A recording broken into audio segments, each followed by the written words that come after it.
Shalom anak muda. Kita semua datang pada pagi hari ini, sama-sama datang ikuti ibadah online. Amin. Kita semua percaya dengan kebutuhan kita semua bisa, amin. Amin. Sama-sama kita bawakan lagu ini.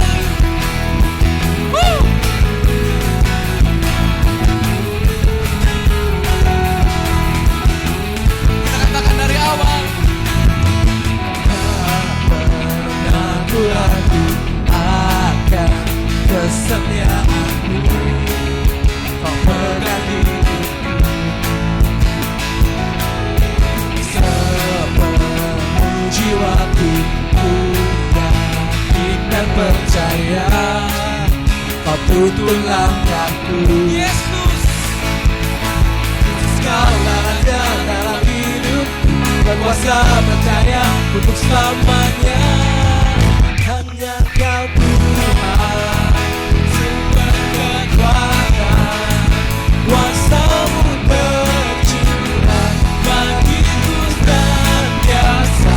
Denganmu Tuhan, bukan berjalan dari kemuliaan sampai kemuliaan selamanya.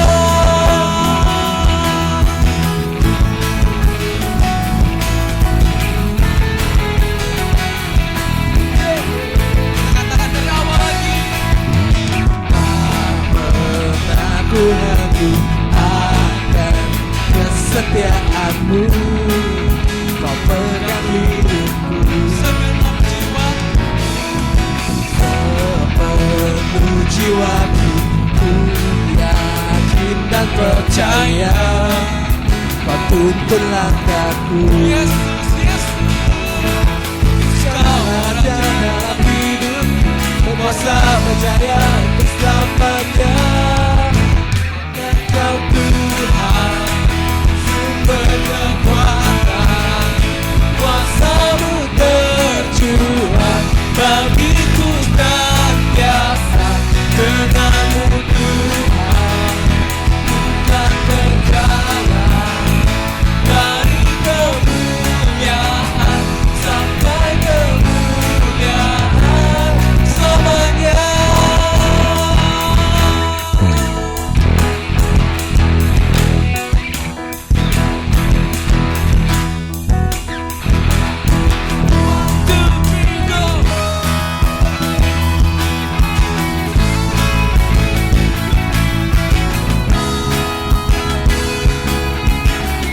Sama-sama kita katakan.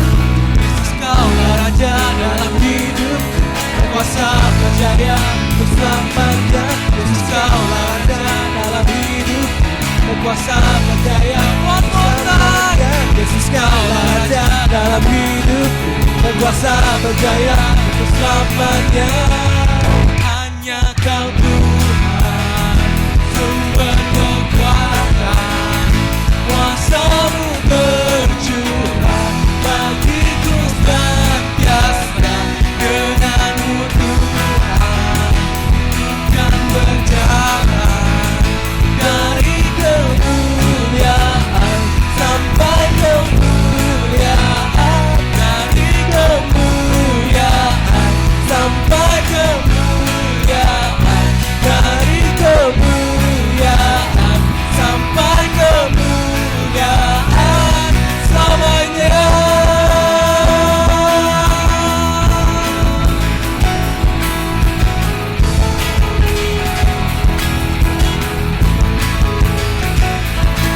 sorakan haleluya.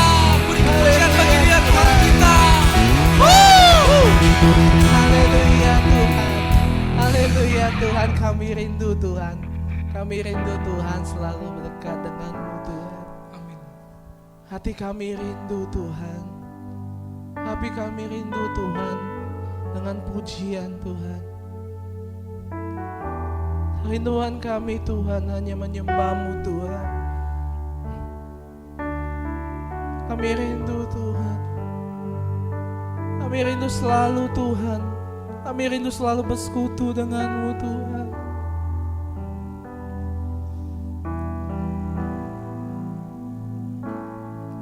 Rindu selalu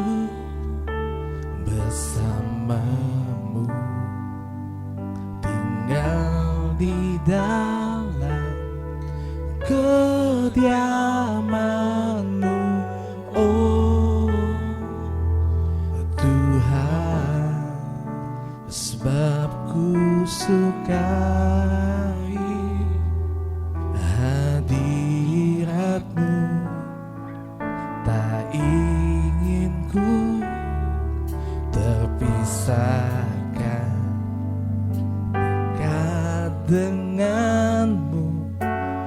Itu yang ku rindukan, sebab ku dapati kedamaian.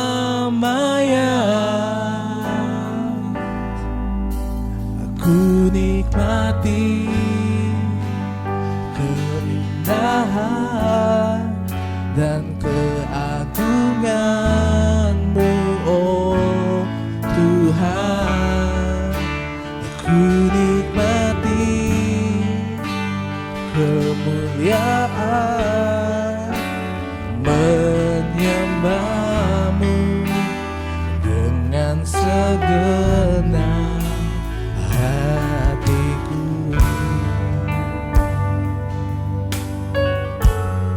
Dengan segenap hati Tuhan kami menyembah Tuhan. Katakan rindu yang dari dalam hati kita. Rindu selalu bersama-Mu, tinggal di dalam kediaman-Mu, oh Tuhan. Sebab ku sukai hadirat-Mu, tak ingin ku terpisahkan dekat dengan-Mu. Itu yang ku rindukan, sebab ku dapati kedamaian. Ku nikmati keindahan dan keagungan-Mu, oh Tuhan. Ku nikmati kemuliaan, menyembah-Mu dengan segenap. Ku nikmati keindahan dan keagungan-Mu, oh Tuhan. Ku nikmati kemuliaan, menyembah-Mu dengan segenap hatiku.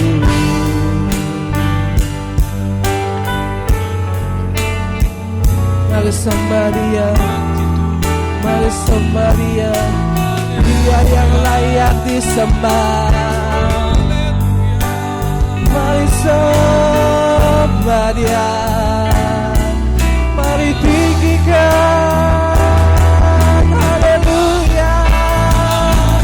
Kami bersyukur Tuhan, kami tinggikan nama-Mu Tuhan di sepanjang hidupku, di sepanjang hidupku. Haleluya, haleluya.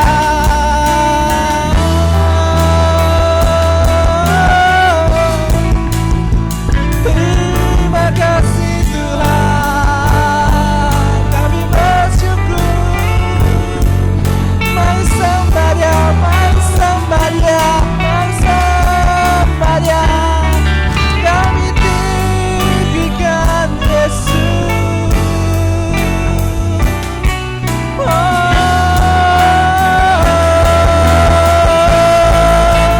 Ku nikmati kemuliaan dan keagungan-Mu, oh Tuhan. Ku nikmati kemuliaan kemuliaan menyembahmu dengan segenap nikmati keindahan dan keagungan-Mu, oh Tuhan. Aku nikmati kemuliaan menyembahmu dengan segenap hatiku.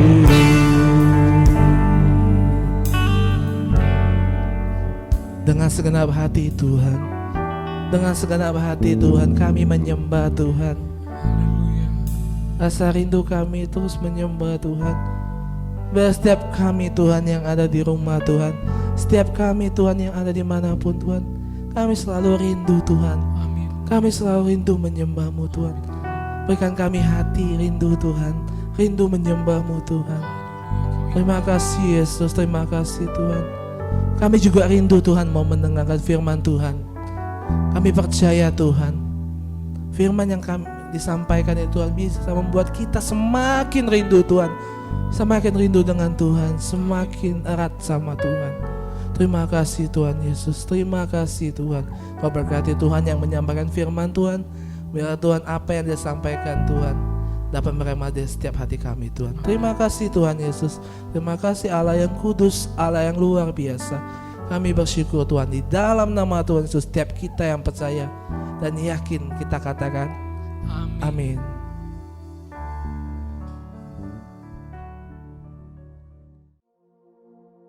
Oke, selamat malam buat semua kaum muda dimanapun kita berada. Sudah beberapa bulan ya semenjak COVID ini kita tidak ketemu, tidak tatap muka. Saya percaya mungkin ada sebagian yang rindu untuk ketemu tapi tidak bisa karena harus di rumah. Mungkin juga ada sebagian yang mungkin rindu ketemu saya gitu ya. Tetapi ada banyak hal positif juga yang bisa kita pelajari, yaitu kita sebenarnya semenjak ibadah online ini mungkin yang jarang-jarang datang, mungkin yang nggak sempat ke gereja atau yang di luar kota, kita bisa tetap ibadah dimanapun, kapanpun kita berada, semua karena kemajuan teknologi ya. Bersyukur ada banyak media yang Tuhan sudah siapkan untuk kita, misalnya seperti Zoom, kita sering pakai, bisa juga YouTube, kita bisa akses ibadah-ibadah online ya. Ya baik, untuk malam hari ini saya ingin menyampaikan sesuatu tentang kehidupan kita sebagai anak-anak muda. Anak-anak muda itu terkenal ya dengan apalagi zaman sekarang postmodern, itu semua tergantung emosi ya.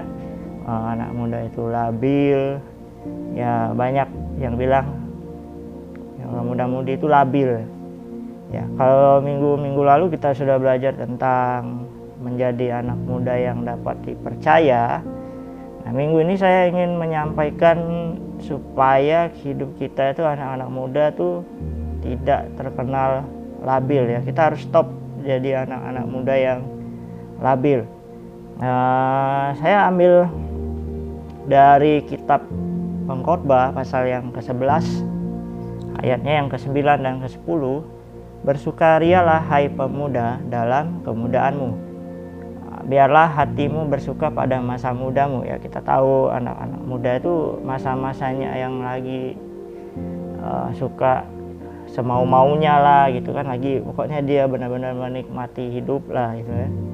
Dan turutilah keinginan hatimu dan pandangan matamu, tetapi ketahuilah bahwa segala hal ini Allah akan membawa engkau ke pengadilan.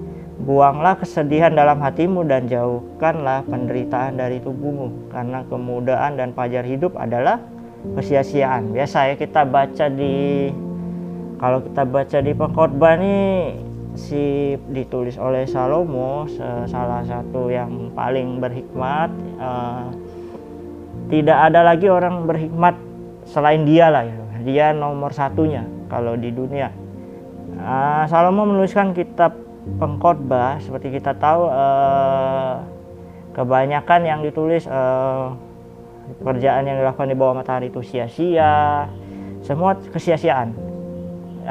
Di satu Pengkhotbah 11 ini dia tulis untuk anak muda juga. Jadi dia tadi bilang pagi muda bersukacita, bersukaria, nikmati, mau lakuin keinginan hati, keinginan mata, lakuin aja.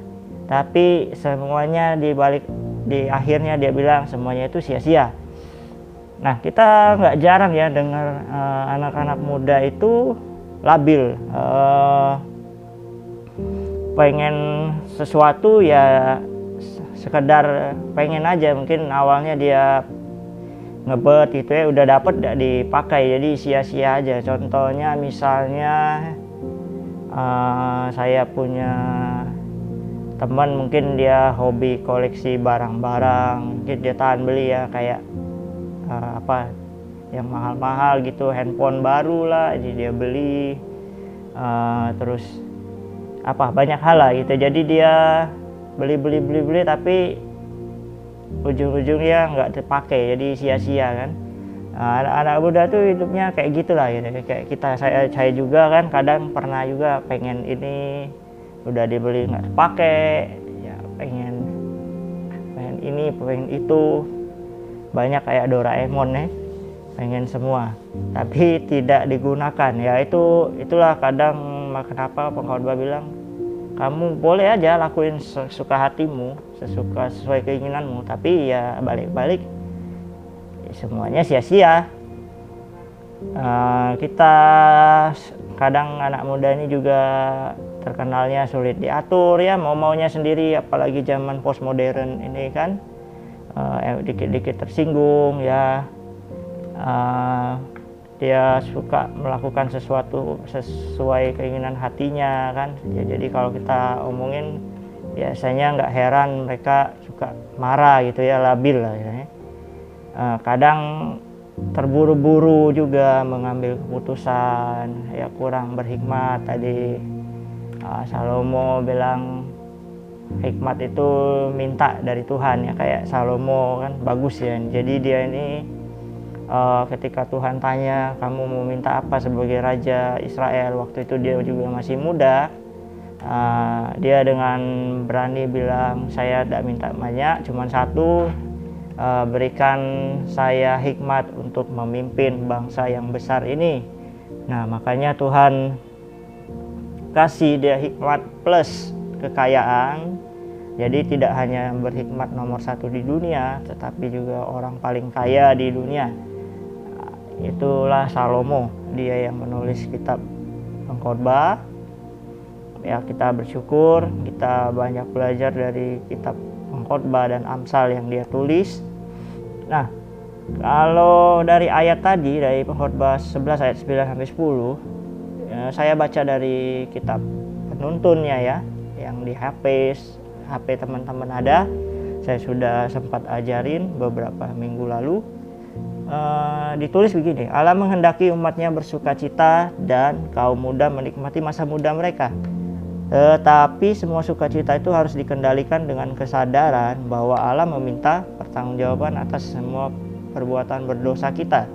Jikalau kita mengizinkan hidup kita merosot menjadi kesembronoan dangkal dan menikmati hal-hal yang berdosa, akhirnya akan timbul kesulitan dan penderitaan di dalam hidup ini dan hukuman di akhirat.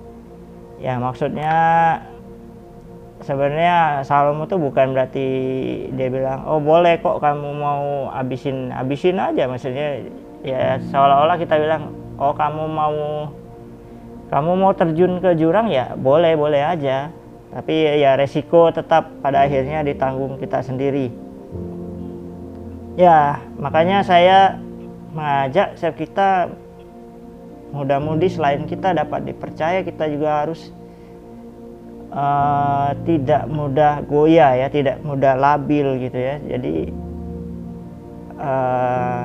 haruslah kita sebagai anak muda, ada 3 poin yang saya mau bagikan. Yang pertama itu anak muda tuh harus tetap konsisten, tidak mudah terpengaruh. Anak-anak muda itu kita tahu lah sering berubah ya. Hari ini dia senang, 5 menit kemudian dia bisa marah, 5 menit kemudian nanti dia bisa sedih gitu ya. Anak-anak muda lah gitu ya. Kita semua pengalaman.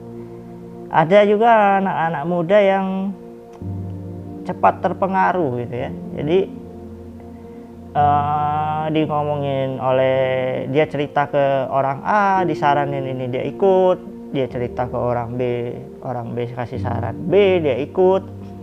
Ya anak-anak muda itu mudah pengaruh. Contoh di Alkitab kita, kalau kita baca di 2 Tawarik pasal yang ke-10 itu tentang anaknya Salomo. Salomo kan bapaknya kita tahu berhikmat.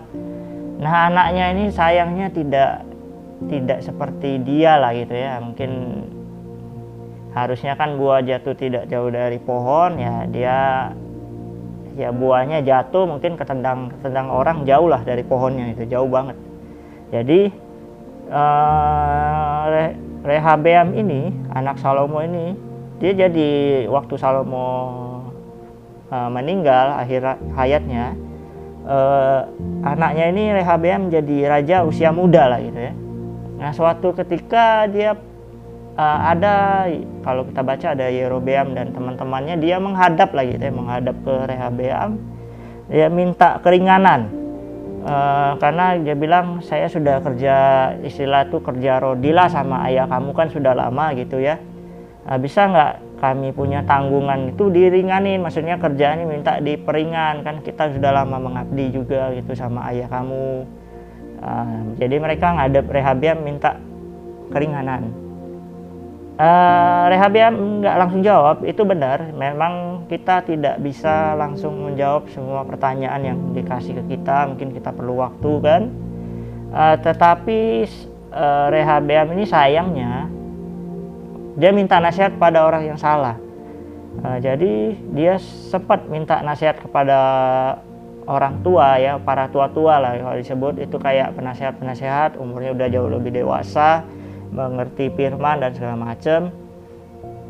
Nah maksud tua-tua tuh ya udah kasih aja, jadi supaya mereka tuh apa yang kamu bilang mereka mau dengar, karena kamu turutin permintaan mereka itu. Tapi Rehabeam ini nggak puas gitu ya, jadi dia mintanya lagi, teman-temannya malah bilang yang sebaya, dia dikatakan mengikuti nasihat anak muda yang sebaya dengannya. Nah karena nasihat ini, itulah awal mula Israel terpecah jadi 2 kerajaan, yang satu Israel, yang satu Yehuda, yaitu karena anak-anak muda inilah ya. Anak-anak muda ini luar biasa, dia memecah kerajaan jadi 2. Nah dia yang muda ini kasih nasihat ke Rehabeam, loh kalau dia minta diperingan, kamu tambahin bebannya jadi 2 kali lipat.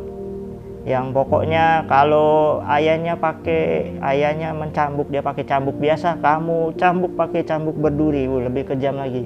Anehnya Rehabeam ini setuju ya, dia menurut aneh. Jadi menurut saya nasihat yang jelek tapi dia turutin. Ya itulah kita anak-anak muda ya. Kadang-kadang kita sulit membedakan mana yang bagus, mana yang tidak ya. Jadi apapun omongan orang kadang yang menurut kita masuk ya, karena dia ceritanya kan kata bersebaya. Jadi mungkin menurut dia, oh ini lebih masuk nih. Sama lah kayak kita cerita sama orang tua kan kadang-kadang tidak nyambung kan, tapi kalau kita cerita sama anak-anak muda kan rasanya lebih nyambung, tapi ya kita nggak lihat lagi, kita ikutin aja gitu kan. Nah itulah Rehabeam. Akhirnya kerajaan Israel terpecah jadi 2 ya, sampai sekarang sedisi ya gitu terus lah ya. Lalu ada lagi kita pernah baca di Matius 19 ayat 16 sampai 26 itu tentang anak muda yang kaya. Jadi anak muda kaya ini suatu hari ya termasuk mungkin dia jauh lebih bagus lah dari saya. Kenapa? Karena dia ditanya kan, kamu melakukan hukum Taurat ini nggak lakuin, kamu ini nggak, pokoknya semua hukum Taurat dilakuin. Misalnya dia ada perpuluhan mungkin dia bayar, dia bantu orang, pokoknya baik banget. hukum Taurat itu misalnya contoh kamu berzina tidak, oh tidak, saya tidak doyan perempuan mungkin misalnya gitu kan, atau bukan doyan maksudnya dalam artian itu ya, saya tidak suka berzina lah gitu ya. Saya tidak pernah membunuh, kan membunuh banyak hal kan, bisa dari perkataan, dari itu dia tidak pernah ngatain orang, tidak pernah ini, bagus banget lah orangnya. Suatu hari dia ngadep ke Yesus, yang waktu Yesus tanya itu, ya Yesus kasih yang terakhir, maksudnya jualah harta milik, jualah semua milikmu dan ikutlah aku. Anak muda ini kan ragu karena banyak hartanya, dia bilang dia pulang dengan sedih, tidak jadi gitu ya. Nah, sebenarnya dalam artian maksudnya itu kan serahkan semua milikmu, nggak berarti ya saya tidak tahu apakah yang saya belum baca juga dalam penuntunnya, mungkin bentar saya coba lihat. Sebetulnya nggak juga lah ya, mungkin ya memang maksud Yesus itu kan dia harta itu kan ya kalau bisa ditinggalin, tapi kan bukan berarti dia jadi miskin segala macam tuh enggak. Tapi anak muda ini punya pandangan lain, jadi ya udah itu kan maksud dia, daripada aku miskin aku nggak jadi ikut Yesus. Nah itu sebenarnya kita anak muda itu harus konsisten. Jadi kalau kita memang punya niat untuk ikut Yesus ya ikut, keputusan apapun harus kita lakukan sampai dengan selesai. Nah, kita contoh kalau kita anak muda pengen, saya pengen selesai baca Alkitab, kayak saya kan, kami punya program doa dan baca Alkitab minimal 1 tahun itu 1 kali selesai baca Alkitab. Nah, mumpung masih muda kita harus banyak-banyak ikut, kita harus banyak-banyak baca Alkitab supaya makin banyak kita selesai baca Alkitab, makin bagus pengetahuan kita, makin bertambah, hikmat kita juga makin bertambah. Kita harus baca firman. Nah kalau kita udah konsisten dengan itu, kita mau baca Alkitab 1 kali setahun, dalam artian 3-4 pasal sehari, maka kita tidak akan mudah digoyahkan. Kita harus konsisten lakuin terus. Saya pernah sharing tentang ini di beberapa daerah, itu saya bilang harus jadi budaya. Jadi orang Kristen itu baca Alkitab itu adalah budaya. Kalau namanya budaya itu tidak bisa diubah, tidak bisa digoncangkan. Kalau ada orang yang coba ganggu budaya kita, maka kita harusnya marah. Nah, contoh kita anak muda lagi baca Alkitab, ternyata adalah teman kita yang ngajak, mungkin yuk kita keluar, atau yuk kita main yuk, atau WA masuk lah, atau telepon masuk lah. Kita anak muda konsisten nggak? Atau tetap udah ntar aja baca Alkitab kan bisa ntar. Atau jangan kita jadi anak muda yang sebentar bro, gua jam segini baca Alkitab, jadi tolong jangan diganggu. Nah itu anak muda yang benar-benar konsisten.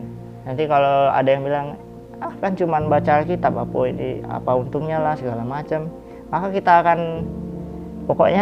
akan bela lah gitu ya. Budaya itu kita pasti pertahankan. Jadi kita akan bilang, oh tidak, pokoknya ini jadwal saya baca Alkitab, saya akan baca Alkitab, saya tidak mau diganggu. Nah itu, jadi kita anak muda harus tetap konsisten, jangan mudah terpengaruh.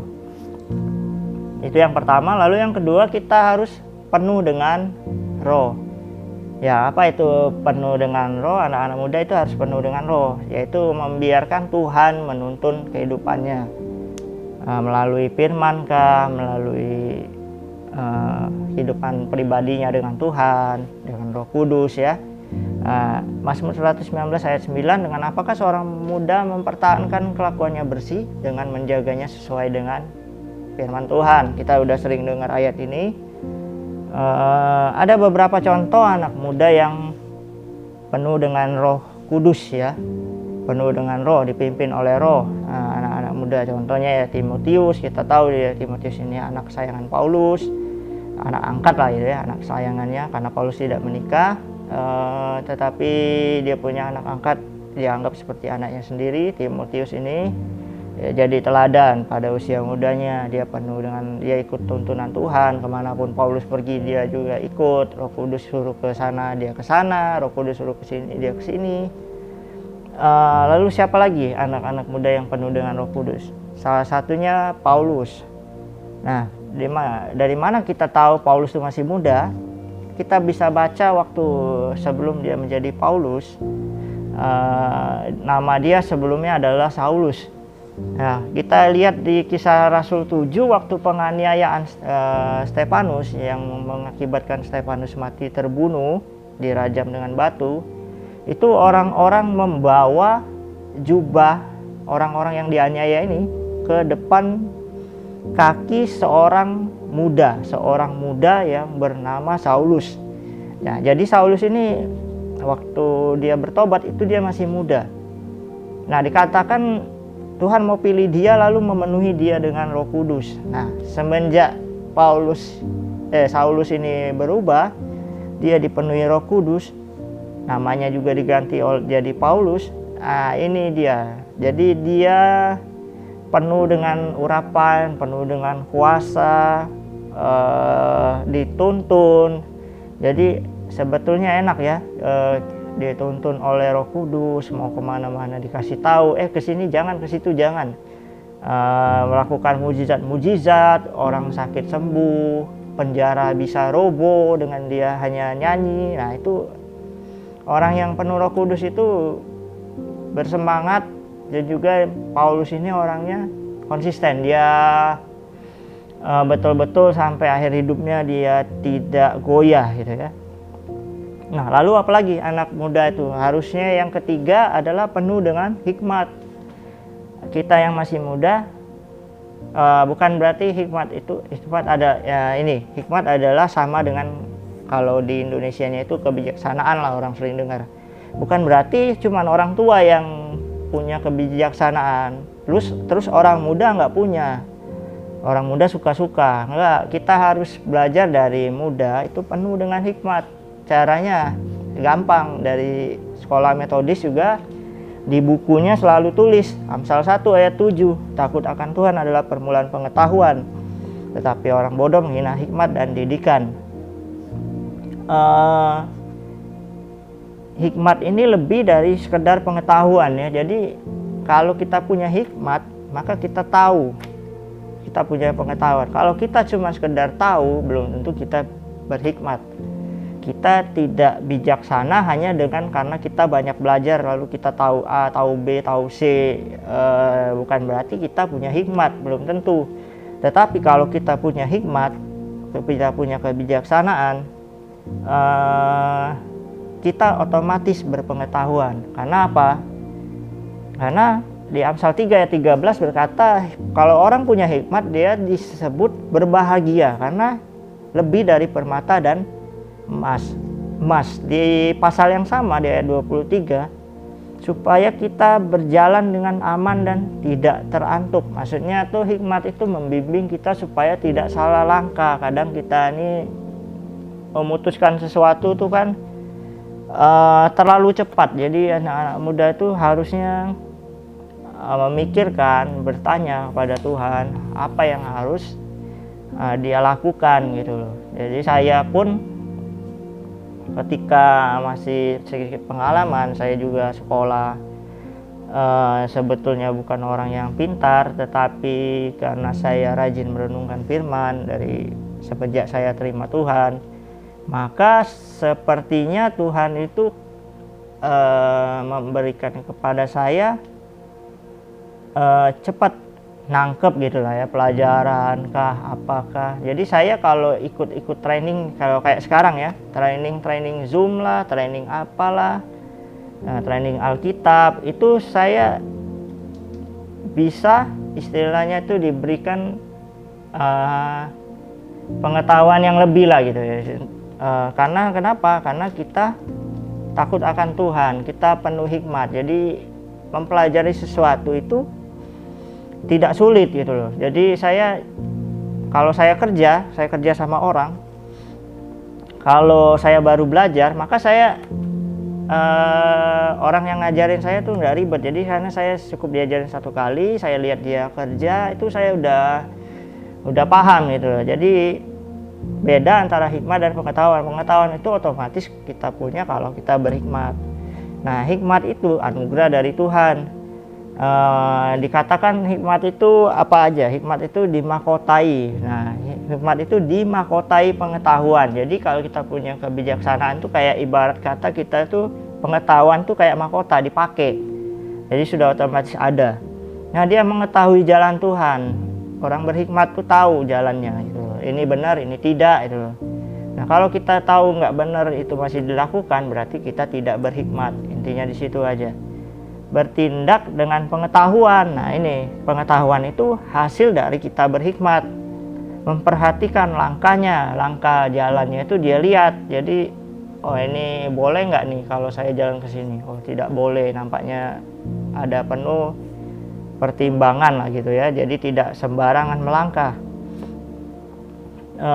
Hikmat itu dalam hal apa aja? Dalam mengambil keputusan ya, tadi saya udah bilang orang muda itu suka sembarangan, jadi suka-suka hatinya mengambil keputusan. Tetapi kalau kita berhikmat, kita pasti tanya Tuhan apakah boleh tidak, dan Tuhan pasti akan tunjukkan jalannya ya. Saya sudah beberapa kali mengalaminya, baik di dunia pendidikan maupun di sekolah maupun di kerja. Saya kebanyakan kalau ada masalah kita ya tanya Tuhan lah gitu. Biasanya berhasil. Nah, hikmat dalam hal apa lagi? Berkata-kata. Jadi anak muda itu nggak bisa sembarangan ngomong. Biasanya anak muda terkenalnya ceplos-ceplos kan. Nah, kita harus mulai bijaksana dalam berkata-kata, lebih banyak mendengar. Jadi nggak cuma orang tua yang banyak mendengar, tetapi kita juga dari muda kita banyak mendengar, sedikit berkata-kata. Nah, sehingga apa yang kita lakukan, apa yang kita katakan itu tidak salah ya. Tidak perlu berdebat dengan orang lain, karena sebetulnya saya sendiri juga banyak belajar. Semakin bertambahnya usia, kita harus semakin bijaksana. Jangan terlalu cepat marah ya. Jadi berkata-kata itu bisa membuat kita dimusuhi, bisa juga membuat kita punya banyak teman. Jadi pakailah kata-kata kita anak-anak muda untuk membangun. Jangan terlalu gampang mengucapkan kata-kata yang maaf ngomong jorok ya, ngomong jorok gitulah ya. Teman-teman udah tahu lah. Saya boleh saya mengaku saya dari kecil tidak pernah ngomong hal yang sia-sia. Memang pernah lah, ada juga kadang suatu waktu karena kita marah, emosi kita terucap demikian, tetapi cepat-cepat bertobat lah ya gitu kan. Kita sudah nggak mau lagi lakuin itu. Saya sampai sekarang saya nggak pernah lagi. Bahkan dari kecil juga saya tidak terbiasa lah ya untuk ngomong-ngomong seenak yang lain. Orang lain enak aja ngomong kata-kata sia-sia itulah ya. Nah, saya nggak pernah, saya tidak mau gitu kan. Karena kenapa? Karena tidak penting juga kita omongin hal-hal yang sia-sia itu. Jadi penggunaan kata-kata sebagai orang muda harus dijaga. Dalam hal menghadapi masalah kita butuh hikmat. Jadi jangan ambil keputusan sembarangan, kita tanya dulu. Biasanya keputusan kita dengan keputusan Tuhan jauh lebih cepat dan efisien kalau kita dapat hikmat dari Tuhan daripada kita menyelesaikan masalah dengan pemikiran kita sendiri ya. Ya itu. Nah, jadi 3 hal itu aja. Jadi anak muda tuh harus konsisten. Pertama, kedua penuh dengan roh supaya Tuhan pimpin hidupnya. Yang ketiga penuh dengan hikmat supaya kita anak muda itu bijaksana, dinilai orang tuh jadi panutan gitu ya. Kesimpulannya saya baca di Amsal pasal 3 ayat 5-6, percayalah pada Tuhan dengan segenap hatimu dan jangan bersandar kepada pengertianmu sendiri. Akuilah Dia dalam segala lakumu, maka Ia akan meluruskan jalanmu. Jadi kita anak-anak muda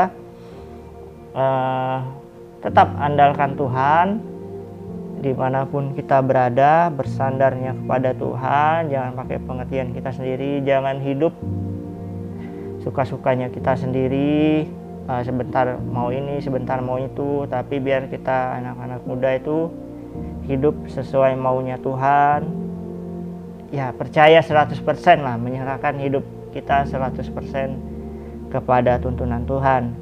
Maka saya yakin dan percaya, saya juga mengalaminya, bahwa jalan jalan kita itu akan lurus. Jadi Tuhan membuka jalan kita, Tuhan menyertai langkah-langkah kita. Sekian sharing saya hari ini. Saya berdoa supaya setiap kita anak-anak muda tetap cinta Tuhan selama di rumah, tetap bergaul dengan Tuhan, tetap berdoa, tetap membaca firman ya. Dan jangan lupa 3-4 pasal sehari. Jangan lupa berdoa, kita ambil waktu kita berdoa. Kalau nggak bisa lama bisa setengah jam. Kalau yang udah terbiasa 1 jam ke atas juga tidak apa-apa. Yang penting tetap jaga hubungan kita dengan Tuhan, tetap menyala-nyala. Jangan sampai iman kita kendor. Apalagi zaman sekarang, zaman teknologi, bisa jadi kita males. Tapi pesan saya, biar kita tetap maju bersama dengan Tuhan, kita manfaatkan media yang ada untuk penginjilan ya. Itu aja. Kiranya Tuhan memberkati kita semua. Saya Teddy mengucapkan terima kasih buat teman-teman yang sudah melihat. Semoga firman Tuhan ini menjadi benih yang subur dan berbuah di hati kita semua. Tuhan Yesus memberkati.